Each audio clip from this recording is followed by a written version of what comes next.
Bienvenidas y bienvenidos a Alemania para Humanos, el podcast donde explicamos normas, vida y derecho sin tener que cambiarnos el apellido en el intento.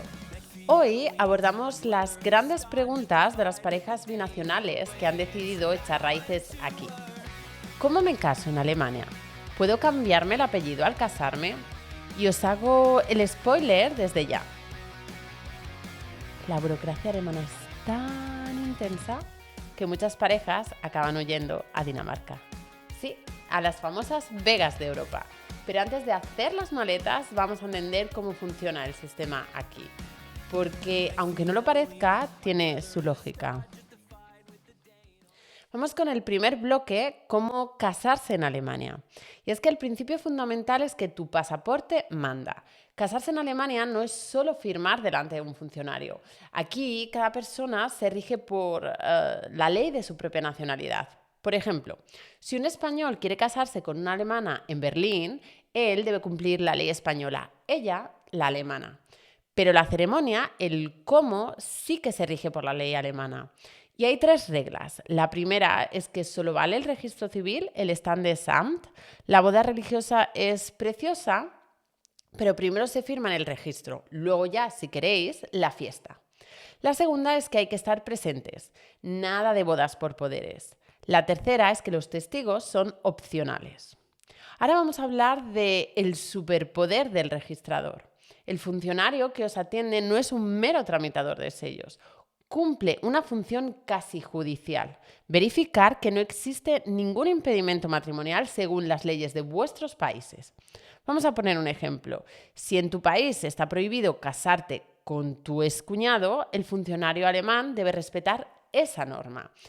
Y aquí surge la pregunta inevitable. ¿Y si la ley de mi país viola los derechos fundamentales? Ahí entra el orden público alemán, la válvula de seguridad del sistema. Si una norma extranjera vulnera la Constitución alemana, simplemente no se aplica. 2 ejemplos reales. El primero a favor. Ya sabéis que en algunos países una mujer musulmana no puede casarse con un hombre cristiano. Alemania considera que eso viola la igualdad y la libertad religiosa y los casa igualmente. Otro ejemplo en contra sería la poligamia o el matrimonio infantil. Aquí no hay discusión posible. Los menores de 16 años, el matrimonio directamente no existe. Entre 16 y 18, un juez puede anularlo. Ahora vamos con el trabalenguas, el Ehefähigkeitszeugnis. Este nombre impronunciable es el documento clave. El certificado de capacidad matrimonial, que acredita que estás libre para casarte según tu ley nacional.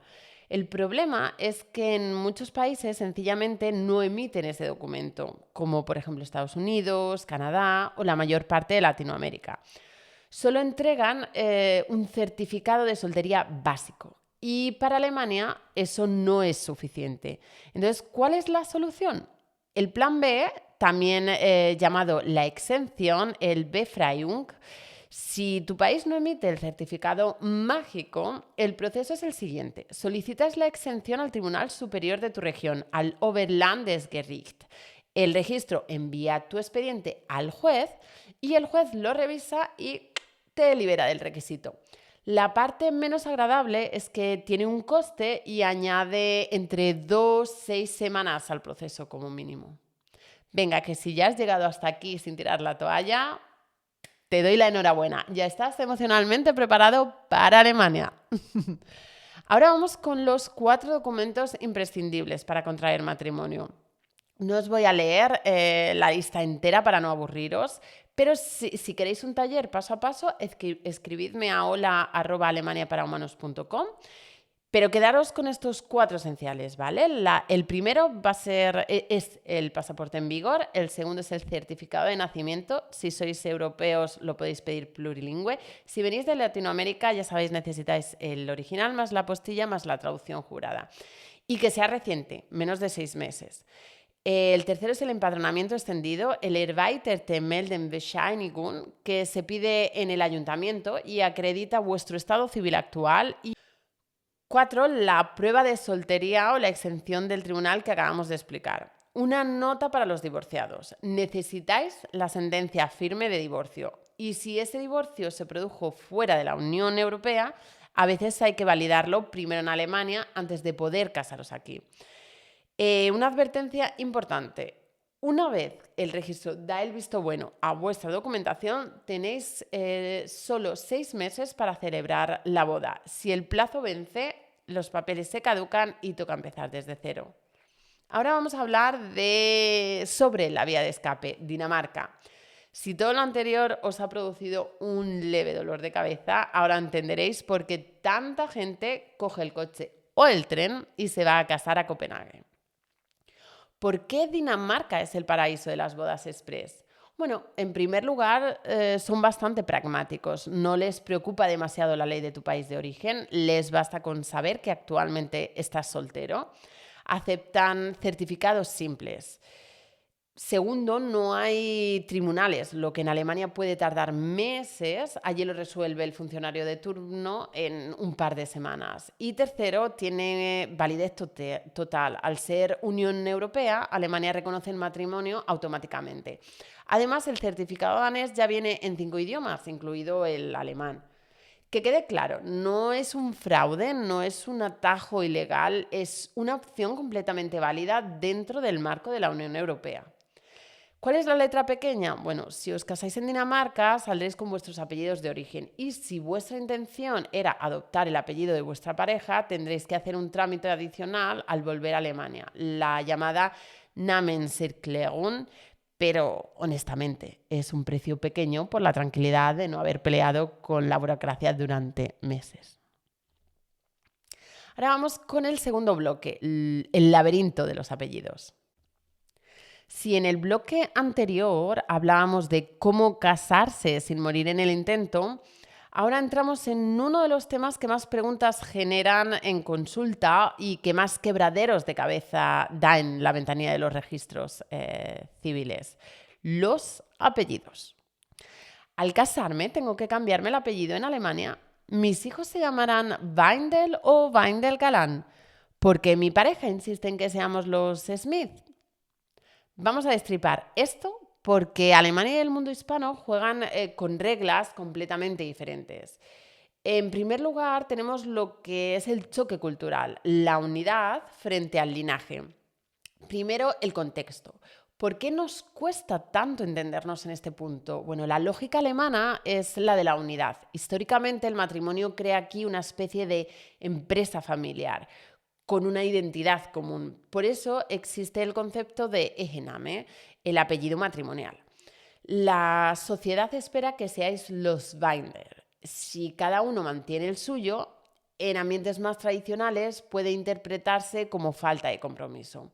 Hay quien hasta os llamará por el apellido de vuestra pareja, aunque no os hayáis cambiado el apellido, y os lo digo desde la experiencia.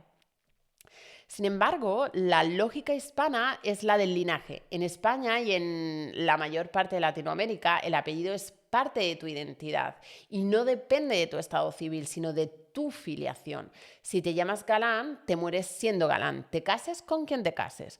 Cambiar el apellido al contraer matrimonio no tiene sentido legal en nuestro sistema, porque implicaría que tus padres han cambiado o que tu cónyuge te ha adoptado. En España el nombre es una cuestión de orden público, no es algo con lo que puedas jugar libremente. La ley solo permite cambiárselo en casos muy concretos, como cuando es ofensivo o genera confusión. El matrimonio por sí solo no es una de las causas. Pero mi abuela ponía de Martínez en el carné. Bueno, sí, eso era una convención social de otra época. Hoy legalmente tu identidad es inmutable. Ahora vamos a hablar del mapa de Latinoamérica, porque dentro del mundo hispano también hay diferencias importantes. Argentina históricamente usaba un solo apellido, el del padre. Por eso es debido a la gran influencia italiana. Pero esto cambió en el 2015 y ahora existe libertad total, aunque bueno, la costumbre del apellido único sigue siendo mayoritaria. En Brasil es el caso más diferente, sigue el modelo portugués, mucho más flexible. Allí es habitual cambiarse el apellido al casarse, pero tiene una particularidad, y es que el apellido materno va primero al paterno, justo al revés que en España. Dicho esto, en toda la región ha habido una revolución legal en los últimos años.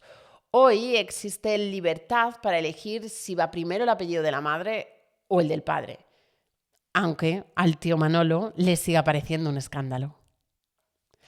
Ahora vamos con la trampa del registro civil. Prestad atención aquí porque este es el momento donde más errores se cometen. La escena es la siguiente: pareja feliz, boda civil, todo bien. Y de repente el funcionario hace la pregunta que cambia el rumbo de todo. ¿Qué ley de nombres quieren aplicar a su matrimonio? Tenéis dos opciones. Elegid con cuidado. La opción A es la ley alemana. Si decís ley alemana y adoptáis el apellido de vuestra pareja, por ejemplo, pasáis de Galán Escobar a Weindel. Alemania os llamará Weindel. Hasta aquí bien. El problema es que en España o México no reconocen ese cambio. Para vuestro país de origen seguís siendo Galán Escobar. El resultado es lo que en derecho se llama una identidad coja. Vuestro pasaporte dice una cosa y vuestra tarjeta de residencia alemana dice otra. Una pesadilla burocrática garantizada. La opción B, ley española o de vuestra nacionalidad. Si ejercéis vuestro derecho a la Rechtwahl, la elección de ley, y optáis por la ley de vuestro país, os quedáis con vuestros apellidos de siempre. Todos vuestros documentos coinciden. Fin del problema. Desde la reforma del 2025, el punto de partida ha cambiado. Como vivís aquí, Alemania aplica primero su propia ley de nombres. Por eso, si queréis conservar la lógica hispana del apellido, la elección expresa de vuestra ley nacional es más importante que nunca. Vamos a hablar ahora de la gran novedad, la reforma del 2025. Y tengo buenas noticias. Desde el 1 de mayo del 2025, Alemania ha modernizado su sistema de apellidos. Ha entrado en vigor la reforma del derecho de nombres y los cambios son bastante relevantes. La primera novedad es el doble apellido de verdad. Hasta ahora la ley alemana era muy rígida en ese punto. Si querías llevar el apellido, dos apellidos, solo uno de los cónyuges podía añadir el del otro con un guión. El otro se quedaba con el suyo simple. No era un apellido familiar real, era un parche personal. Y casi siempre era la mujer quien hacía ese malabarismo. Muchas madres, tras divorciarse y volver a casarse, adoptaban el apellido del nuevo marido, pero conservaban el anterior con un guión para no perder ese vínculo nominal con los hijos del primer matrimonio. Era una cicatriz burocrática. Pero desde mayo del 2025, por fin se pueden tener dobles apellidos reales y limpios sin guiones obligatorios. La segunda novedad es el apellido familiar doble. La reforma permite que la pareja adopte ese doble apellido común, Egename, el apellido matrimonial compartido. Esto significa que si queréis los dos, podéis cambiar vuestros documentos y pasar a llamaros señor y señora Weindel-Galán. No es automático, hay que declararlo expresamente en el registro. La tercera novedad es que también se aplica para los hijos. Antes los dobles apellidos no podían transmitirse a los hijos. La ley obligaba a elegir entre el de la madre o el del padre. Ahora esto sí es posible. Vuestro hijo puede llamarse legalmente Weindel-Galán bajo la ley alemana. En el fondo, la reforma del 2025 ha españolizado el sistema alemán. El resultado visual es idéntico: papá más mamá sin guiones raros. La diferencia técnica sigue existiendo. Para Alemania, Weindel-Galán es un apellido compuesto, una sola unidad. Para España son dos apellidos independientes. Pero en el buzón de casa eso se verá igual. Durante años, el sistema alemán obligó a elegir entre identidad y unidad familiar. Esta reforma no es solo burocracia, es una declaración sobre cómo entendemos la familia hoy. Vamos con los hijos, el momento de la verdad. Vale, vosotros ya estáis a salvo, pero ¿qué pasa cuando nace el bebé? Si los padres no tienen un apellido matrimonial común y no declaráis nada porque no os decidís, Desde la reforma del 2025, la ley alemana asigna por defecto un doble apellido formado por los de ambos progenitores, colocándolos en orden alfabético. En nuestro caso sería Galán-Weindel, porque Galán va antes, la G va antes que la W. ¿Cómo conseguís que tenga los dos apellidos también reconocidos como tales en España o Latinoamérica? Hay que hacer un trámite, el llamado Namenserklärung, la declaración del nombre. Vais al registro, firmáis que elegís la ley española o la del progenitor hispano para el nombre del niño. Alemania acepta importar esa ley y registrar el nombre conforme a ella. El resultado visual será el mismo, Weindel-Galán, pero jurídicamente recordad, como hemos dicho anteriormente, que para Alemania será un apellido compuesto, una sola unidad, mientras que para España los apellidos son independientes. Vamos con lo que se llama el efecto dominó. La decisión que toméis para el primer hijo es vinculante para los siguientes. Si al primero le ponéis 2 apellidos, todos los hermanos tendrán obligatoriamente los mismos.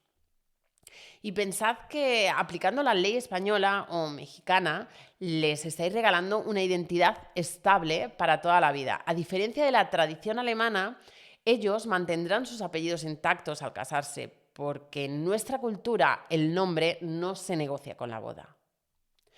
Ahora vamos con los nombres de pila, lo prohibido y lo ridículo. Para cerrar, bajemos un poco la tensión. Ya tenemos el apellido resuelto, ahora toca hablar del nombre de pila, el Vorname. En Alemania no podéis ponerle a vuestro hijo lo que os dé la gana. El Estado protege al menor. Las reglas son básicas. No puede ser una marca comercial o un lugar, salvo excepciones, y no puede ser ofensivo ni ridículo. Os he traído una lista de casos reales que han llegado a los tribunales alemanes. A ver qué os parece. El juez dijo sí a London, aunque con un segundo nombre, Sone, que significa sol, Fanta, que resulta ser un nombre africano legítimo, sí, Jazz, Speedy, Mikado y mi favorito personal, Kirby. El juez dijo ni hablar a Satán, obvio, Judas y Caín por su carga bíblica negativa, Pfefferminze, hierbabuena en alemán, Atomfried, que es una mezcla entre átomo y paz, es decir, paz atómica. El juez rechazó sin vacilar Bierstube, que es cervecería. Sí, alguien lo intentó de verdad. Y Hanswurst, que en alemán viene a ser como llamar a tu hijo bufón o payaso. Así que ya sabéis, podéis ser creativos con el nombre, pero no llaméis a vuestro hijo cervecería Satanás si queréis que el registro os entregue el certificado en ese mismo día. Si este capítulo os ha gustado y no os ha quitado las ganas de casaros, dadle a me gusta y suscribiros para no perderos los próximos episodios. Esto es Alemania para Humanos. Seguimos descifrando el sistema para que tú solo tengas que preocuparte de vivir. Gracias por estar aquí. Hasta la próxima.